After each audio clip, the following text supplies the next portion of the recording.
There are at least 5 big unknowns when it comes to Microsoft Flight Simulator, questions that appear to be on a lot of people's minds.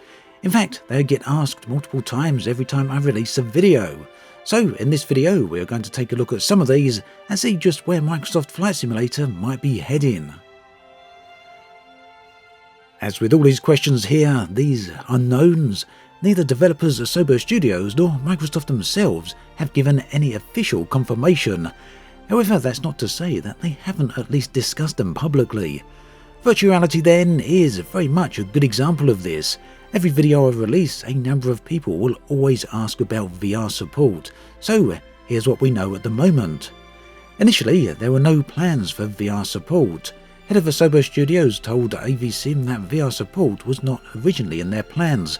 However, late last year that seemed to change, with Asobo then deciding to say that VR is a high priority for them, basically based on a lot of feedback that they'd started to receive. However, there still remains a number of unknowns. Firstly, it's not known when the title will actually receive VR support.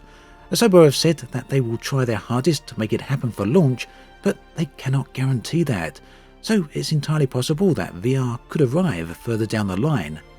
It's important that they do take their time with this, however, as a poor implementation of VR is actually way worse than not having VR at all. So waiting for them to get it right certainly isn't a bad thing. The second question, and this one will be a big question for a lot of people, is what level of hardware will be required to run VR? Well, at this point, pretty much everyone will be well aware that VR is extremely demanding on hardware, especially for titles that have high levels of graphics. So then, is there any way to get an idea of what might be required? Well, unfortunately, not really. Now, we do already have hardware specs for Microsoft Flight Simulator, which you can see on the screen right now, and yes, Microsoft say that an RTX 2080 or equivalent is required for the ideal experience, and this would suggest that VR might require at least that, and just maybe something more, at least in order to get that perfect VR experience. Keep in mind that the recommended specs by Oculus for their Rift S is a GTX 1060, whilst Valve recommend a GTX 1070 for their index. It seems extremely unlikely then that graphics cards on these levels will offer a great experience with VR in Microsoft Flight Simulator. So the takeaway then is that it seems very likely that VR is coming, but for now that is pretty much all we know. Seasons, that amazing aspect of our constantly changing Earth. But will this be a thing in Microsoft Flight Simulator? Well, naturally we are keenly aware that weather is certainly a thing for the title, and Microsoft have been very keen to show off their amazing weather effects, from rain to clouds, from ice to snow. We've seen snow falling on New York's Central Park even.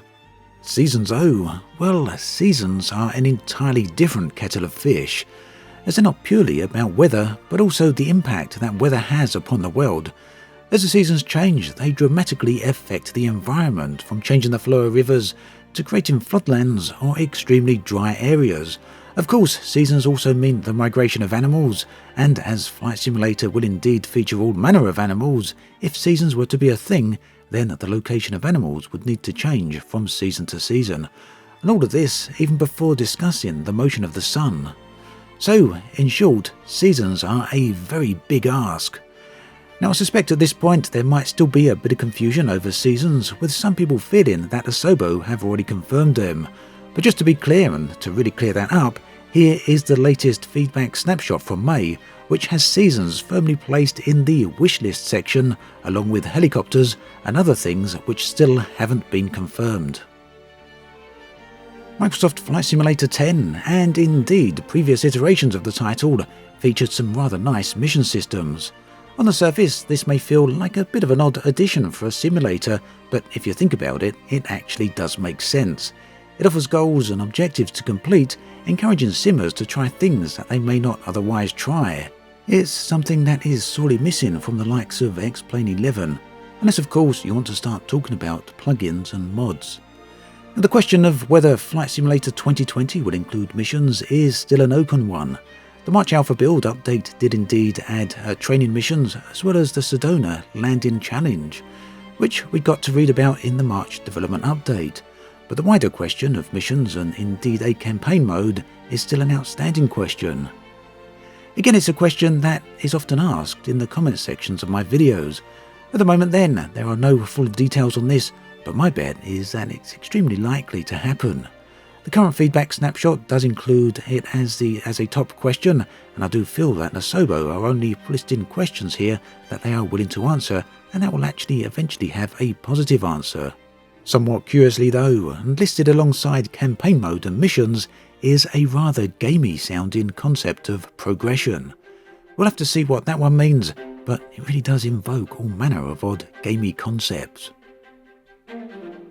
The damage model is something that is frequently asked about, and this will mean something different to each person asking it. Who would have thought that the idea of damage could be such a complex subject? Essentially then, this still remains a top unanswered question on the feedback snapshot. Those in alpha may have a bit of a clue about some of this, however the current alpha is still not feature complete, and for the most part the top question and wishlist sections on the feedback snapshots tend to discuss features that are still not fully implemented. So the damage model can mean different things to different people. Let's have a look at some of those. So physical model damage such as wings ripping off or structural failure. Now this is often not included in either simulators or games that license real-world vehicles, for the very simple reason that most manufacturers do not permit their vehicles to be shown in a damaged state. It's one of the reasons a lot of flight sims do not have full physical damage models. There are exceptions of course to games out there, but overall it's a general rule. Which way the new flight simulator will go we'll have to see, but personally I wouldn't hold my breath for this one. Persistence for wear and tear. Modern games, particularly those in the MMO genre, have a nice little thing called persistence. That is, what you do in one session carries over to the next session. It's something that is generally missing from flight sims. Other developers like ASA Simulations have made a very strong headway into this. Basically, persistent aircraft status would allow for wear and tear, fuel use and many other things to carry over between your flight sessions. In essence, this would make your plane feel more real, in that how you treat it will be accumulative throughout your entire sim experience. So this isn't something that Asobo have widely talked about just yet. However, NovaWing24 posted a YouTube video back in October of 2019.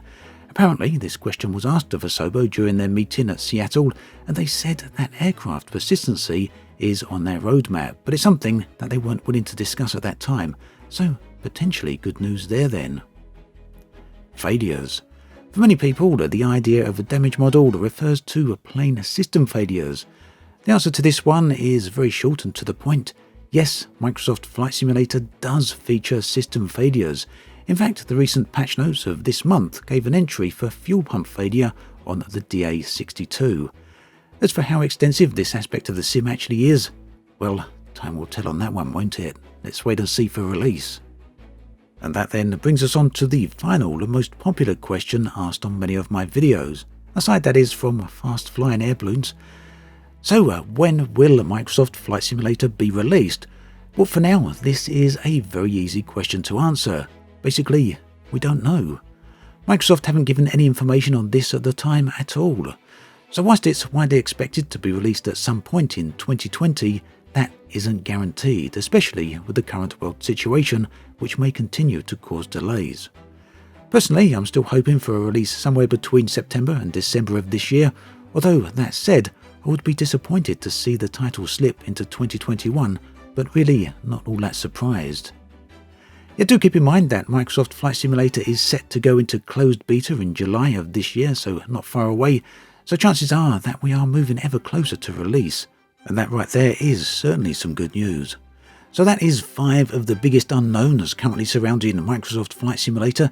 If you have any other questions, any other things that you'd like to know, and the things that really haven't been answered, then do let me know in the comments section below. I'd love to hear from you. As always, thanks for watching, and I'll catch you guys and girls next time.